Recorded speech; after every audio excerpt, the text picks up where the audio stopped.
In the high-stakes world of Formula One, dominance is never permanent. It's rented, not owned. And for Red Bull Racing, that lease may be about to expire. The team that has enjoyed an era-defining reign atop the championship table is now standing on the edge of a cliff, their fall. It could come down to one man, Max Verstappen. Let's not sugarcoat if Verstappen is Red Bull. Strip away the branding, the engineering marvels, the glossy PR, and what's left. One driver, carrying 96% of the team's total points this season.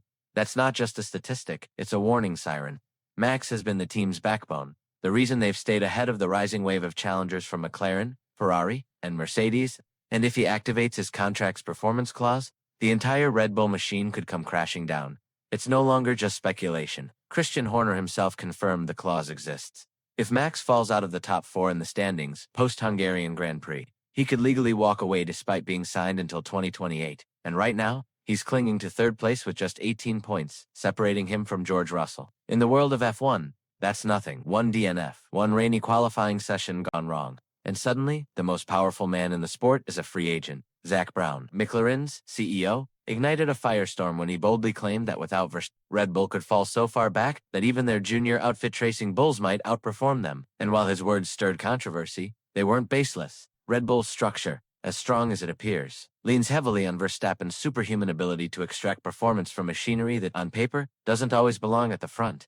This isn't a team humming in perfect harmony. It's a team balancing on the razor-thin edge of one man's brilliance. Teammates have come and gone and able to match Max's relentless pace or adapt to the nuances of the RB20. Sergio Perez faltered. Liam Lawson, brought in with high hopes, was pulled out just as quickly. And now, Yuki Tsunoda, once promising, with Racing Bulls, is visibly struggling under the pressure of filling shoes that may be infillable. So as rumors swirl and the paddock simmers, the question is no longer if Red Bull is dependent on Verstappen. The question is, what happens when that dependence is finally tested? If Verstappen is the pillar holding Red Bull upright, then the rest of the team is the foundation, and right now, it's looking dangerously unstable. Yuki Tsunoda's promotion to the second seat was supposed to represent the next generation of Red Bull talent. After all, he showed flashes of brilliance with Racing Bulls. But flashes aren't enough when you're suddenly expected to compete at the front of the grid. Every single weekend, Tsunoda's results have been sobering. 7 points across 10 races.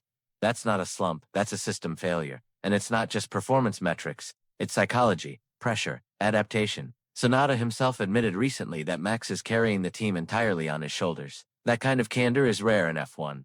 It tells you everything about how even Red Bull insiders perceive the current power structure. But here's the real problem. Tsunoda's struggles aren't isolated. They're part of a disturbing pattern for Red Bull. Every driver not named Verstappen seems to stumble the moment they step into the second car. Whether it's the overly aggressive chassis setups, the narrow operational windows of the RB20, or simply the shadow cast by dominance, no one has managed to truly thrive alongside him. And that's dangerous, because a top team isn't just built around one driver. It needs depth, resilience, and redundancy. Red Bull, frankly, has none of that right now. Lohan Lawson, now driving for Racing Bulls, pushed back against Zak Brown's comments, suggesting outsiders don't understand the inner complexities of Red Bull. And maybe that's true. Maybe there are dynamics at play that only those behind the garage shutters can fully comprehend. But even Lawson's defense quietly concedes something vital, that Max is doing what no one else has figured out how to do: make the car work under any condition, with surgical consistency. So what happens if Max leaves? Does Tsunoda suddenly become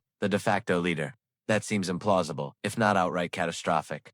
Does Red Bull promote Lawson again, despite benching him just months earlier?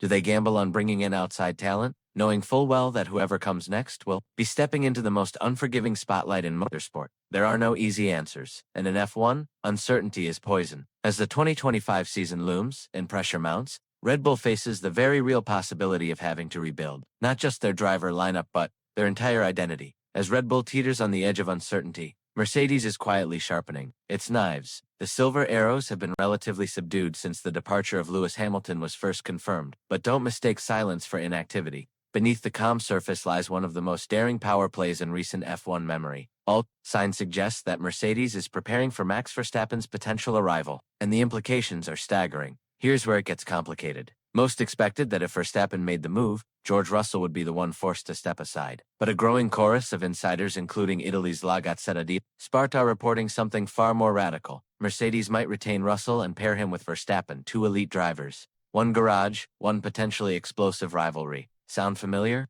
It should.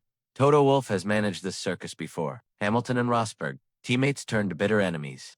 On-track collisions, off-track tension, and through it all, Mercedes somehow kept the ship afloat and won championships. Wolff has hinted he's not afraid of managing another volatile duo. He even said he'd do it all again if it meant success.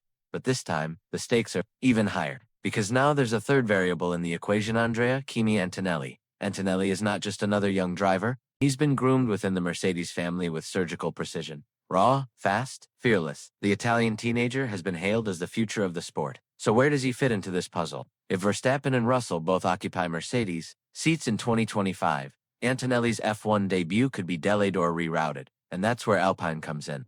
With their upcoming switch to Mercedes power units in 2026, Alpine has quietly become a strategic partner. There's real talk of Antonelli being loaned to Alpine for a season or two to build experience, just like Charles Leclerc did with Sauber before joining Ferrari. Behind closed doors, there are whispers of private meetings between Toto Wolff and Flavio Briatore, Alpine's newly installed senior advisor. These meetings aren't about pleasantries. They're about planning a driver market masterstroke that could shape the next half-decade. Meanwhile, Russell isn't sweating, at least not publicly. He's playing the long game. Rejecting a one-year extension suggests he's pushing for long-term stability, maybe even betting that Verstappen won't jump. And he's gone on record saying he's open to sharing the team with Max. Despite the chaos it might bring, all of this brings us to one unavoidable truth. Mercedes is moving chess pieces behind the scenes. And if Verstappen triggers that clause, the game changes for everyone. While the driver market consumes headlines and paddock chatter, another battle is quietly unfolding, one that could define who rises and who falls in 2026. It's not about a driver, it's about a car. More specifically, the car that Aston Martin is banking everything on. Under the leadership of Adrian Newey, Newey isn't just a designer, he's a legend, the architect behind title-winning machinery for Williams, McLaren, and Red Bull. His cars didn't just win, they redefined the sport. So when Aston Martin brought him in this March, it wasn't just a hire, it was a declaration of war on the traditional top three. But with that declaration came a massive gamble. Unlike their rivals, who began work on their 2026 machines as early as January, Aston Martin chose to wait, holding off all major development until Newey arrived. Their logic was simple. Why waste time and money building something that might be torn apart once Newey puts pen to paper? They wanted a car shaped entirely by his vision, untainted by compromises or committee think. That logic, however, came with a brutal price. By the time Newey settled in and development began in earnest, it was already late March, in Formula One terms. That's a chasm, a gap you don't just close with willpower or work ethic. Every day missed means less time in simulation, less wind, tunnel testing, fewer iterations, and in 2026, with sweeping new regulations set to overhaul power units, aerodynamics, and chassis design, every hour counts. Newey has remained outwardly calm, claiming he's entered his famous state of total focus. In an interview, he described it as a place where nothing else matters. No media, no politics, just the car. His energy is fully directed at getting the fundamentals right. Suspension layout, fuel tank positioning, wheelbase geometry. These are the components that can't be tweaked once the season begins. Nail them, and you lay a foundation for a fast car. Get them wrong, and no amount of aerodynamic genius can save you. But even for Newey, this is uncharted territory. The 2026 rules are less forgiving, leaving little room for radical concepts. Gone are the wild innovations of the blown diffuser or the high-rate era. What's left is nuanced, tiny design margins, marginal gains, a game of millimeters. And in a field as compressed as modern F1, one misstep is the difference between a title fight and midfield mediocrity. Yet there's hope. Newey believes the first cars under the 2026 rules will look and perform wildly differently. That early divergence, he says, is where opportunity lives. If he can spot an angle others miss, if Aston Martin's late start buys them clarity instead of chaos, they might leapfrog rivals who played it safe. It's a massive if. But then again, this is Adrian Newey we're talking about. So now, Aston Martin waits, holding its breath, pinning its ambitions on the belief that genius, even when late to the party, is still enough to change everything. Right now, the Formula One world feels like it's stuck in a calm just before a hurricane. The cars are still racing, the points still tallying, but the real story is unfolding, off track. A story of shifting allegiances, secret meetings, unsigned contracts,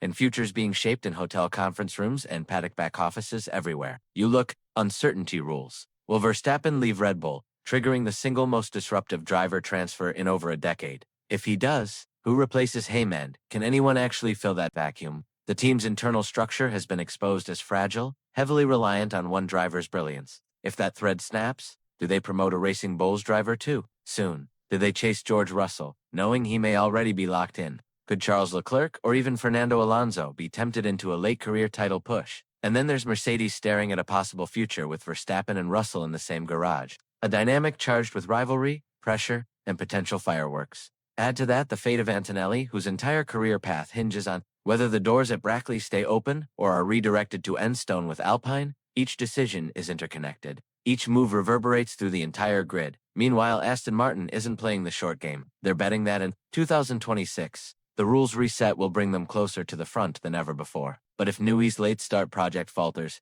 it could be a disaster. If it succeeds, it could make them title contenders overnight. Everything is balanced on a knife's edge. Every option has consequences. And amid all of this, F1 fans are left speculating, waiting, decoding cryptic quotes, watching body language, reading between the lines of post-race interviews. The paddock may be saying one thing, but the truth is often buried in what isn't said, because that's how this sport works. On the surface, it's about lap times, pit stops, and podiums. But just beneath, it's a brutal game of politics, egos, and high-stakes strategy. What we're witnessing right now isn't just another silly season. It's the beginning of a full-scale transformation. The grid you see today, it might be unrecognizable in 6 months. The power structures, cracking, the alliances, shifting, the certainties. Gone. So now, it's your move. What do you see coming? If Verstappen walks, does Red Bull implode? Will Mercedes embrace chaos by uniting to alpha drivers? Is Ant ready to carry the hopes of a generation, or will he be forced to wait his turn? And can Adrian Newey, the man who's shaped the past of F1, now shape its future once more? Drop your predictions in the comments. Share this video with a fellow fan who lives for this behind-the-scenes drama. And if you haven't already subscribed, because in Formula One, the real race happens long before the lights go out. And right now, that race has already begun.